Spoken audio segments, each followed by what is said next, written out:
The city moved with a rhythm that never truly slept.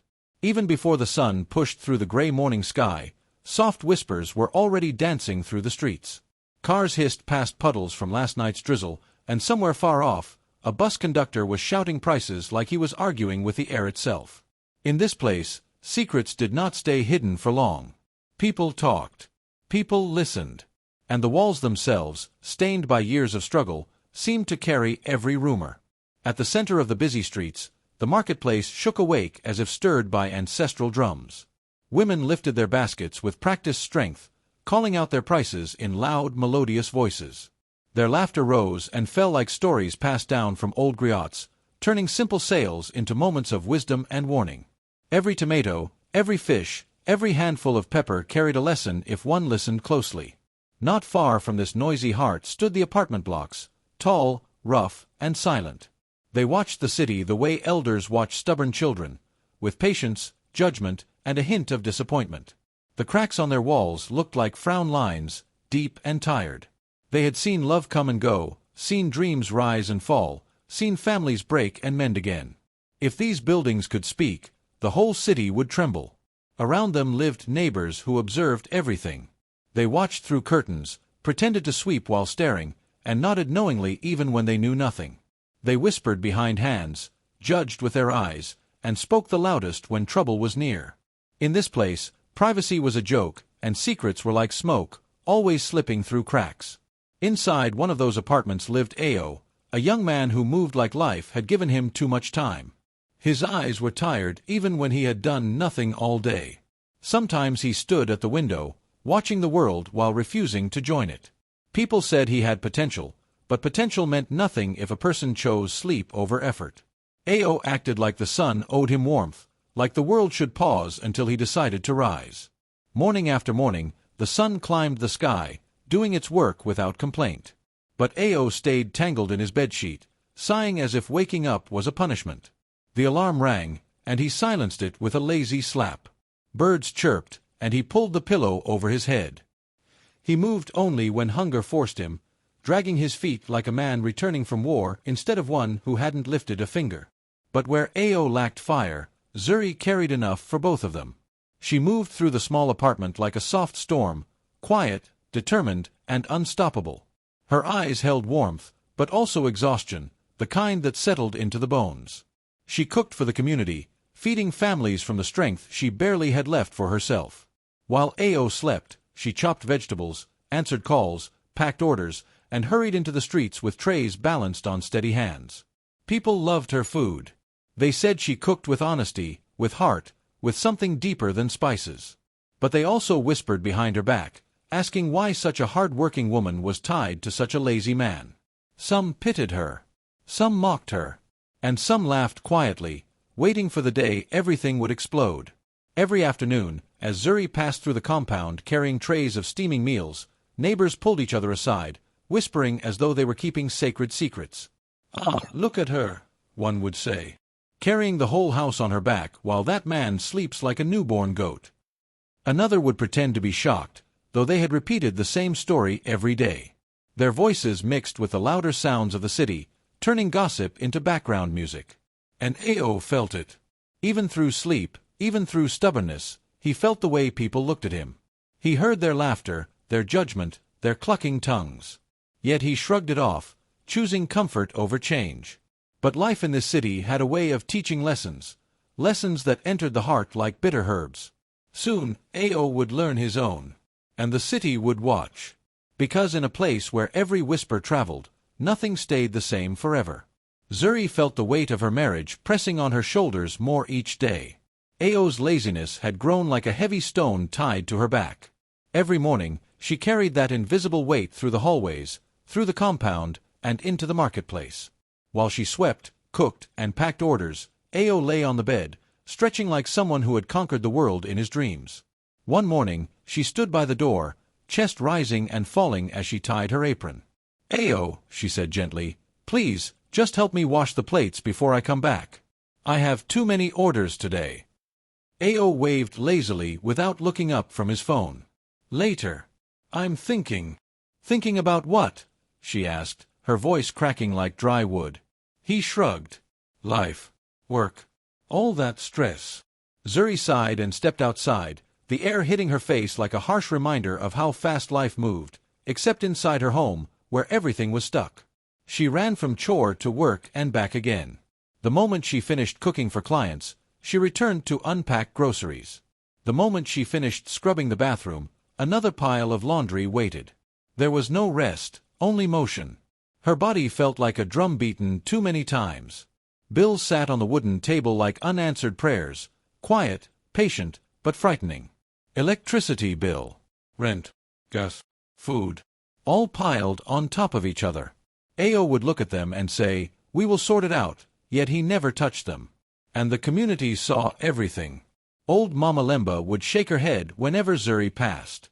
"Ihaya, a woman is not meant to suffer like this," she whispered to her neighbor.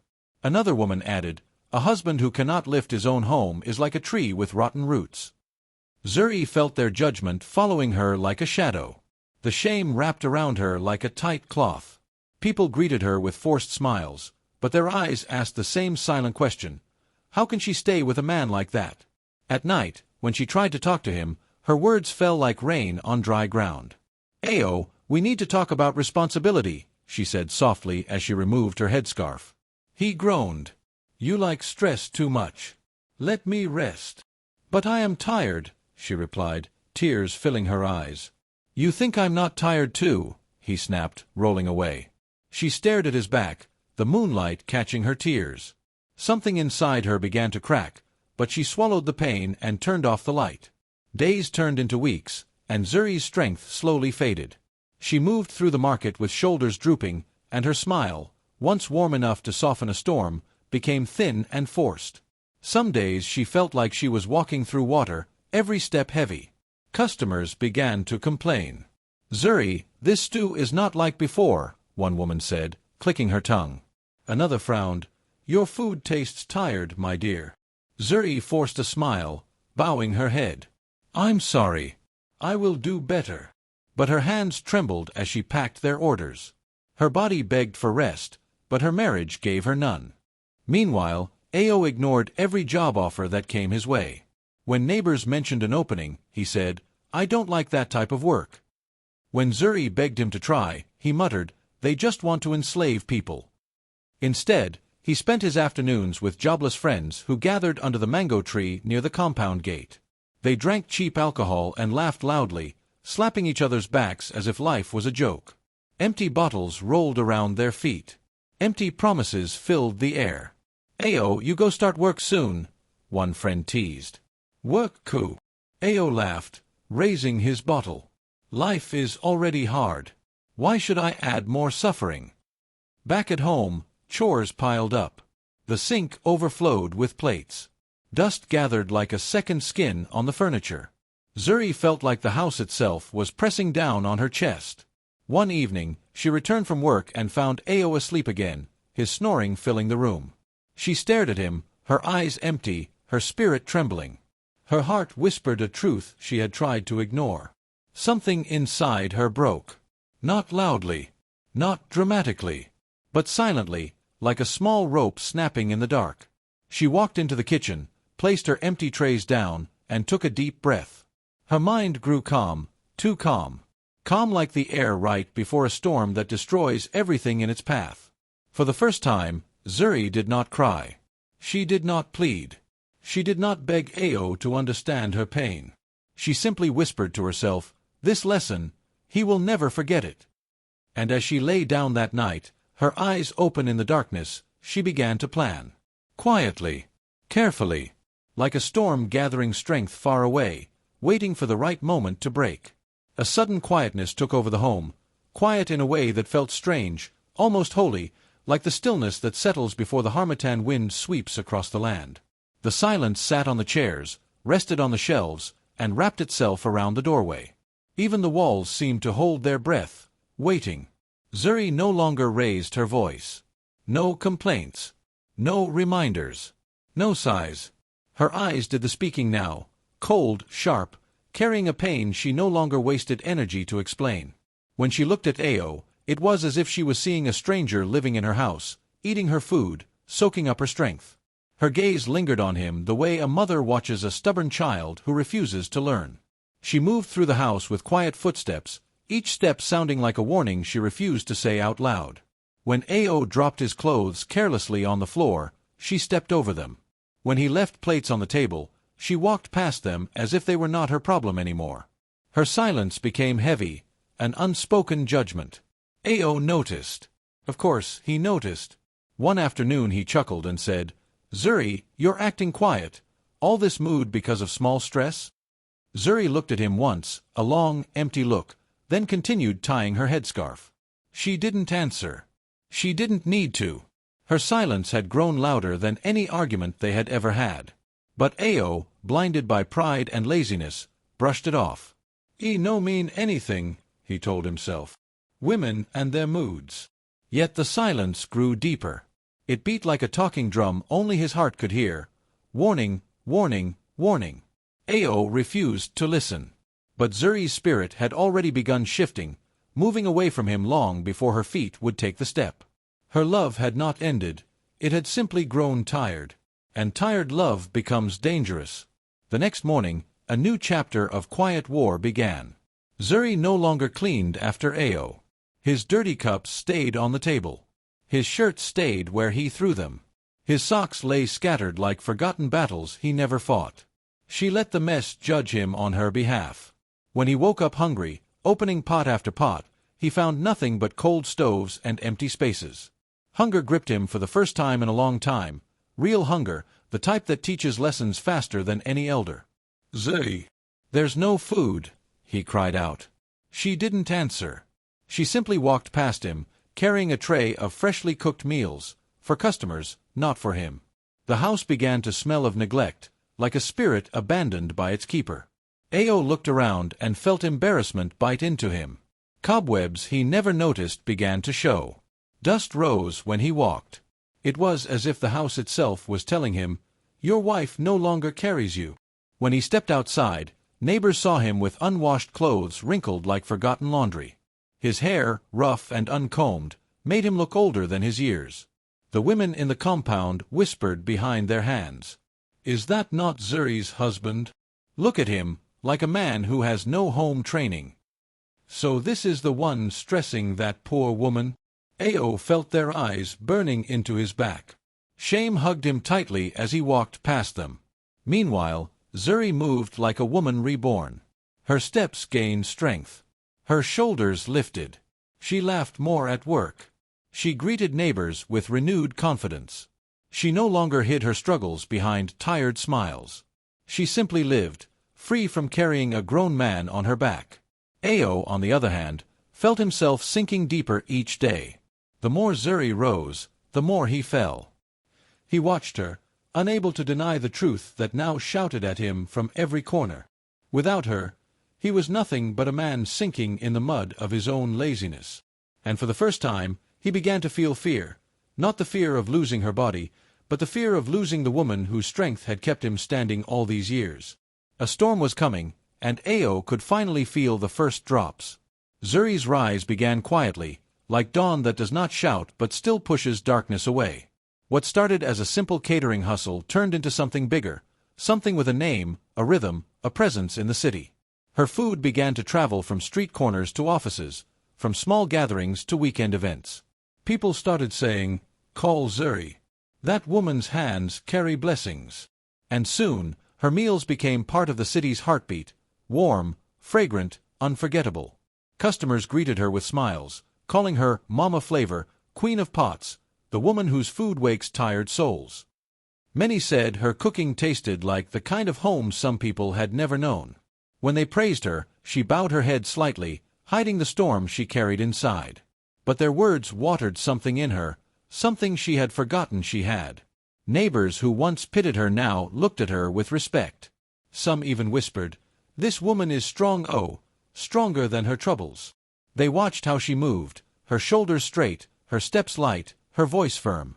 She no longer rushed home to clean up after a grown man. Instead, she walked with purpose, her apron tied like a warrior's sash. Ao noticed all of it. He watched her leave early with trays of food, watched customers line up at the gate waiting for her, watched neighbors smiling at her like she was a rising star. And in those moments, he felt small, smaller than he had ever felt before.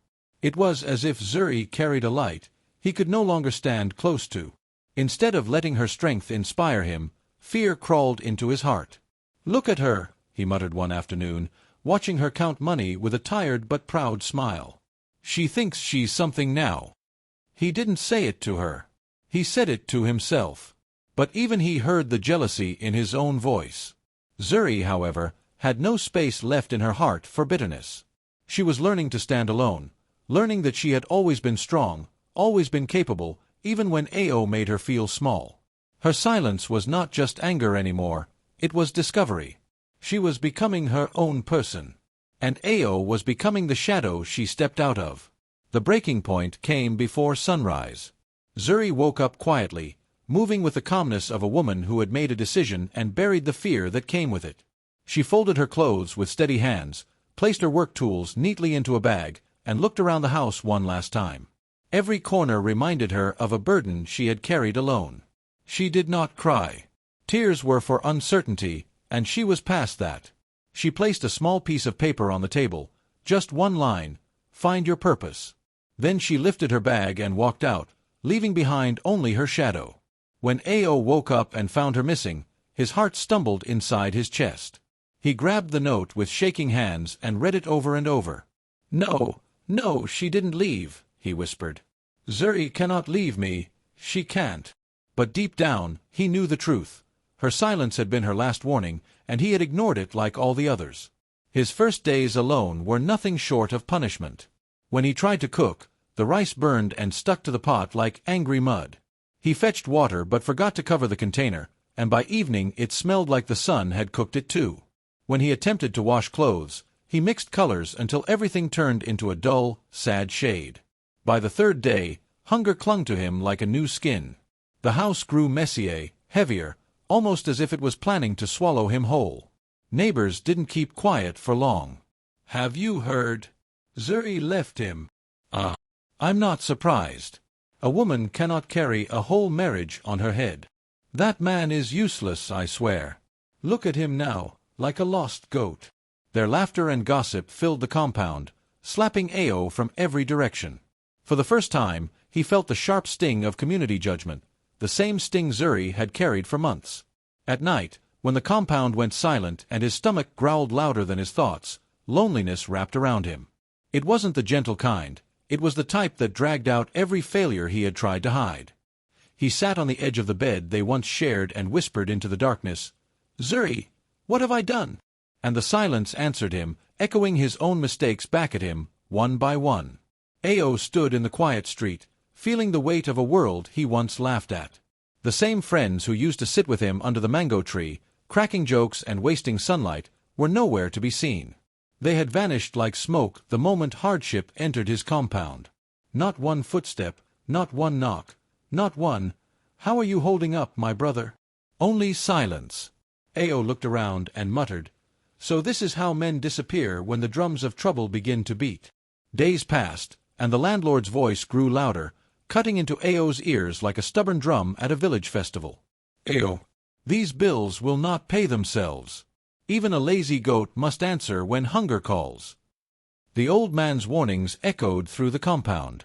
Ao felt small, smaller than the ants climbing the cracked walls of his room.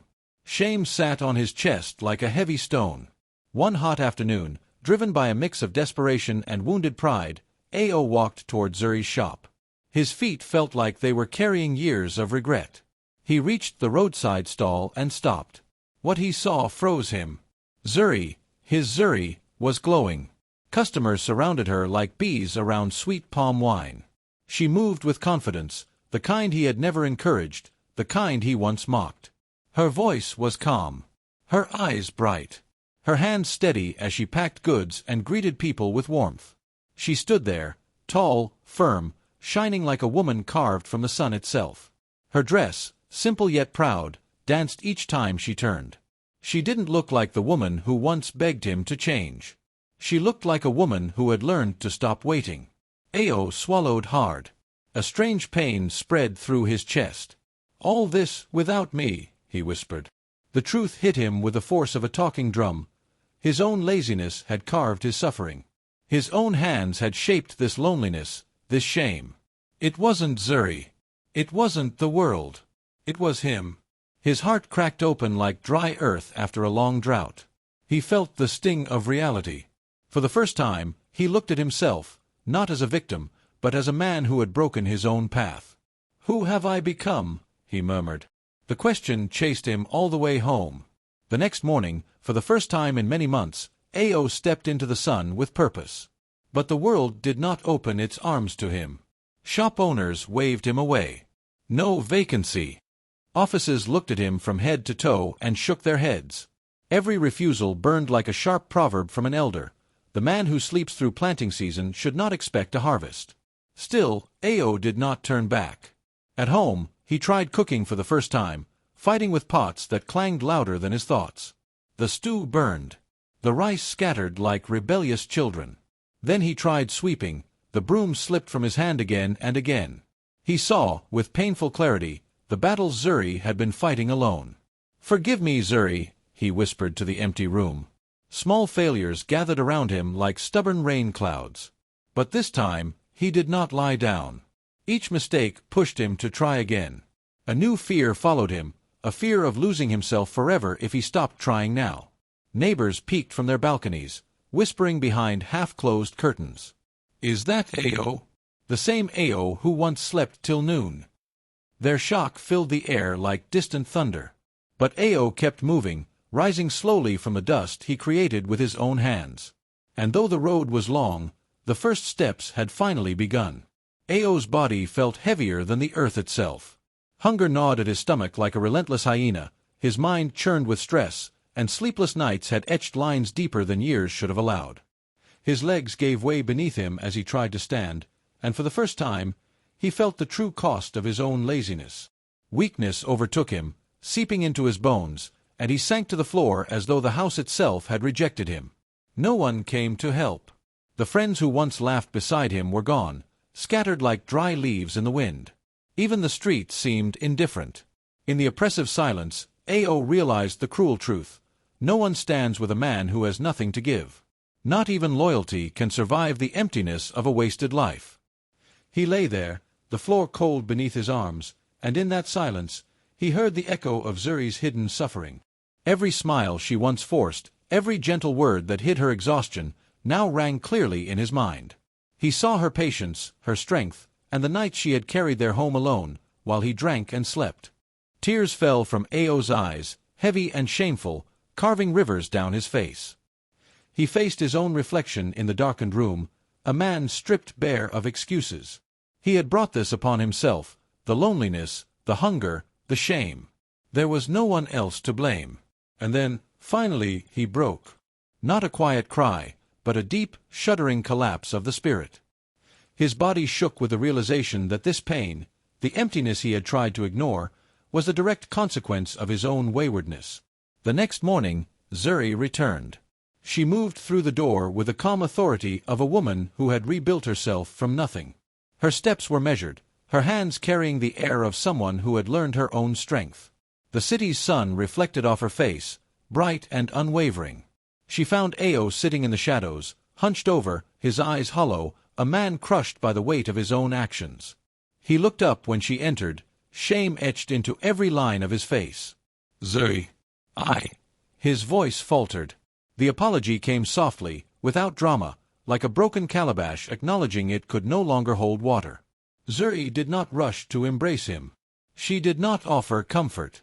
Her gaze was steady, reflecting the scars of years spent carrying a lazy husband alone. "Ao," she said quietly, "you cannot perform change. It is not an act. It is life itself, lived with intention, even when no one watches." He nodded, the lesson sinking into his bones. Words failed him, but the weight of her presence hammered the truth into his heart. She gathered a few belongings, her movements precise and deliberate. Before stepping out, she paused at the door, her eyes meeting his. "Rise for yourself, not for me," she said. Then she walked away, leaving him alone with the echoes of his failures and the first flickers of a man who might finally learn to stand. Ao stood at the entrance of the local garage, the morning sun beating down on his shoulders, warming his back like the beginning of a new chapter. The smell of oil, tires, and metal filled the air. For the first time, he felt the weight of purpose pressing into his chest. This was not a game. This was work. Honest work. His hands, long unused to labor, trembled slightly as he reached for the wrench. Each turn of the tool left a smear of grease, a mark of sweat and humility, a symbol that he had stepped onto a path he had avoided for far too long. Returning home, the lessons of labor followed him. He picked up the broom with reverence, sweeping the floor as if each stroke cleared away more than dust. It cleared years of neglect and excuses.